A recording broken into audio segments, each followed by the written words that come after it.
यहाँ के बारे में मैं आपको कुछ बता देता हूँ। सबसे पहले तो यहाँ पे नेटवर्क ज़ीरो है। कोई भी सिम हो, 1 रुपये का नेटवर्क आपको नहीं मिलेगा। एक भी पॉइंट नहीं, कुछ भी नहीं, क्योंकि यहाँ के लोग खुद लाइट भी चलाते हैं, सोलर से ही चलता है। देख सकते हैं सब लाइट सब पे सोलर लगा हुआ है। यहाँ जो लोकल लोग रह रहे हैं, जो टेंट वेंट देते हैं, किसी के पास मोबाइल में नेटवर्क नहीं है। उनके पास ना कोई सोर्स है चार्जिंग के लिए, ना लाइट के लिए। उन लोग सोलर से अपना एक लाइट चार्ज करते हैं, जिसे टॉयलेट बाथरूम में लगा के रखते हैं और खुद ही अंधेरे में रहते हैं, अंधेरे में खाना बनाते हैं। तो अगर मध्य महेश्वर आ रहे हैं तो ये सोच के मत आना कि हमें नेटवर्क मिलेगा, हम रील उल बनाएंगे नेट से सब करके। तो यहाँ नेट तो चलेगा ही नहीं, पूरा क्रॉस आएगा। चाहे जियो का सिम हो, एयरटेल हो, वोडाफोन हो, चाहे कोई भी सिम हो। BSNL का नो आइडिया है मुझे, पर यहाँ पे मैंने पूछा तो लोग बोल रहे हैं कि कोई भी नहीं है। और मंदिर जो खुलने का टाइमिंग है वो 8 साढ़े 8 बजे। अभी आज जैसे कि मैं आया हूँ 16 जून 2026 में, तो 6:30 बजे बोल रहे हैं कि पूजा विजा चालू होगा। मतलब सुबह के टाइम पूजा नहीं होता है, शाम के टाइम ही पूजा होता है। और सुबह के टाइम जल उल जो छोड़ना है वो 8:30 बजे के बाद। उसके पहले मंदिर खुलता है, साफ़ सफाई होता है, बस यही होता है। लेकिन किसी भक्त को अंदर दर्शन करने नहीं मिले। देखिए अभी 6:30 बज रहा है, अभी तक अंदर कोई नहीं है। सब जो बैरिकेड लगा है सब उसके बाहर है। और जो ये टेंट वेंट देख रहे हैं, तो ये सब जितने भी टेंट हैं, सब लोग यहाँ पे 6 महीने के लिए रहते हैं, लेकिन प्राइस इनका बहुत हाई रहता है। अभी हम लोग 4 लोग थे, 4 लोग का टेंट दिया हमें 5,500 रुपये में, जिसमें खाना, सुबह का चाय और सुबह का नाश्ता रहेगा। और बूढ़ा मधुमेश्वर के लिए देख सकते हो ऊपर सूरज की रोशनी आ गई है, वहाँ पे सब लोग जा भी रहे हैं और आ भी रहे हैं। तो बहुत सारे लोग जा रहे हैं, बहुत सारे लोग आ रहे हैं। मैं तो नहीं गया क्योंकि बहुत ऊपर चढ़ना था, इसके लिए मैं नहीं गया। और मैं रील बनाने के लिए नहीं आया, मैं खाली नॉलेज लेने के लिए आया और भगवान के दर्शन करने आया।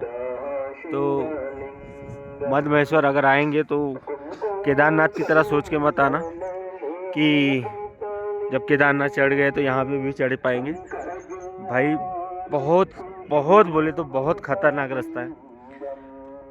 मेरे लाइफ में अभी इतना कठिन रास्ते पे मैं नहीं चला। केदारनाथ गया था, मुझे केदारनाथ उस समय लग रहा था बहुत डिफ़िकल्ट है, और यहाँ पे मैं नहीं दोबारा नहीं आ पाऊँगा। लेकिन यहाँ आने बाद ऐसा लग रहा है कि केदारनाथ कुछ नहीं था। भाई कल सुबह हम लोग 8:30-9 बजे वहाँ से चलना स्टार्ट किए, जहाँ से ट्रैकिंग स्टार्ट होता है मध्य महेश्वर का। 8:30-9 बजे चलना स्टार्ट किया और रात को हम लोग यहाँ पहुँचे हैं करीबन 8 बजे के आसपास। रास्ते में कोई लाइट नहीं, कुछ नहीं, और चढ़ान ऐसी है ना, सबसे बेकार यहाँ पे क्या है, चढ़ान। पूरा जंगल वाला रास्ता है, पूरा का पूरा जंगल वाला रास्ता है। उसके अलावा ना लाइट है, ना सीढ़ी वाला भी है, और नॉर्मल वाला ज़्यादा है, प्लेन रास्ता ज़्यादा है, लेकिन वो पत्थर वाला प्लेन है। एक पैर इधर रखना है, एक पैर उधर रखना है, संभाल के रखना है। ऊपर से आप आएंगे, जब भी आएंगे, बारिश तो दिन भर में एक बार मिलेगा ही मिलेगा आपको। और उसके बाद में और बड़े बड़े स्टेप है, आपको पैर रखेंगे तो बड़े बड़े स्टेप में थकान जल्दी लग जाता है। जैसे कि किलोमीटर जो मैंने चेक किया, मेरे स्टेप मोबाइल में जो स्टेप है वो काउंटिंग वाला, उसे मैंने चेक किया तो 18 किलोमीटर तो दिखाया। बट 18 किलोमीटर तो नॉर्मल रोड का भी अगर चलेंगे तो 18 किलोमीटर दिखाएगा, लेकिन नॉर्मल रोड पे जो चलते हैं अपन, वो इजी रहता है। और यहाँ समझ जाइए, नॉर्मल रोड पे 1 कदम चल रहे तो यहाँ आप 3 कदम चल रहे हैं। तो मेरे हिसाब से ये भले 18 किलोमीटर है, लेकिन आप इतना समझ लीजिए, मेरे हिसाब से ये आपको पड़ेगा कम से कम 35 से 40 किलोमीटर। आप परेशान हो जाएंगे। तो अगर स्टेमिना है तो ही यहाँ पे आना। और जो बोलते हैं गोंडार में स्टे करेंगे, गोंडार से स्टे करने के बाद फिर हम लोग वहाँ से चढ़े, गोंडार तक भाई कुछ नहीं है। गोंडार तक आप लोग कुछ भी नहीं समझ जाइए, कुछ भी नहीं चले हैं। वो नॉर्मल है एकदम, खाली नीचे उतरना नीचे उतरना। और गोंडार के बाद जो बोलते हैं 10 ही किलोमीटर, कुछ नहीं 10 किलोमीटर है भाई। कम से कम गोंडार के बाद मेरे को लगता है 25 किलोमीटर है। और उसके बाद जो चढ़ान है भाई, गोंडार तक तो कुछ नहीं, गोंडार के बाद आपकी ऐसी हालत ख़राब होगी ना तो भाई साहब होश ठिकाने आ जाएंगे सबके। मैं तो पागल हो गया एकदम। और मेरे साथ जितने थे और रास्ते में भी जितने मिल रहे थे, कोई भाई ऐसा नहीं बोला होगा कि बहुत सही रास्ता है। सब परेशान थे। करीबन मैं 70 से 80 लोग से मिला, सब लोग परेशान थे। सब लोग, किसी का कमर दुख रहा है, किसी का हाथ दुख रहा है, किसी का बैग दुख रहा है।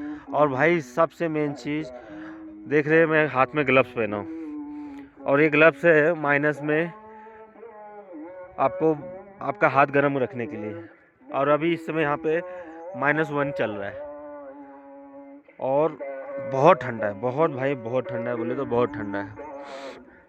तो सामान उतना ही लाए जितना आप लेके चल पाए, क्योंकि हम लोग ने भी कम से कम 10-12 किलो तक का सामान अपने बैग में भर लिया था और सब ज़रूरी सामान भरा था, कोई भी फालतू सामान नहीं भरा था। तो जैसे कि जैकेट, दवाइयाँ, नेक्स्ट डे नहा के कपड़ा पहनने के लिए, लेकिन नहाने के लिए इतना ठंडी है कौन पहनेगा।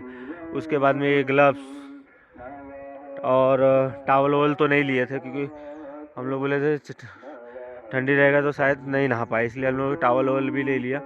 जो एकदम इम्पोर्टेंट सामान था वही लिया, तो भी 10-12 किलो हो गया। और भाई वो 10-12 किलो लाते लाते लाते जब ऊपर आया तो हाथ ऐसा दुख रहा है, जो कंधा शोल्डर है ऐसा पेन हो रहा है कि ऐसा लग रहा है यार बहुत ज़्यादा सामान है।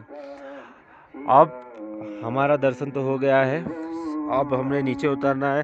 डर सबसे ज़्यादा वो लग रहा है नीचे उतरने में, जितना चढ़ने में था उससे ज़्यादा नीचे उतरने में, क्योंकि एकदम बीच बीच में ऐसे स्लोप है ना कि आपको बैठ के उतरना पड़ेगा, इतना ऐसा ऐसा स्लोप है। तो खतरा बहुत ज़्यादा ऐसा लग रहा है, बहुत ही भाई कठिन चढ़ाई है। अभी आप लोग को अगर कुछ और नॉलेज चाहिए होगा, जानकारी चाहिए होगा, तो कमेंट बॉक्स में लिख के बताना, मैं उसका रिप्लाई ज़रूर देने की कोशिश करूँगा। हर हर महादेव।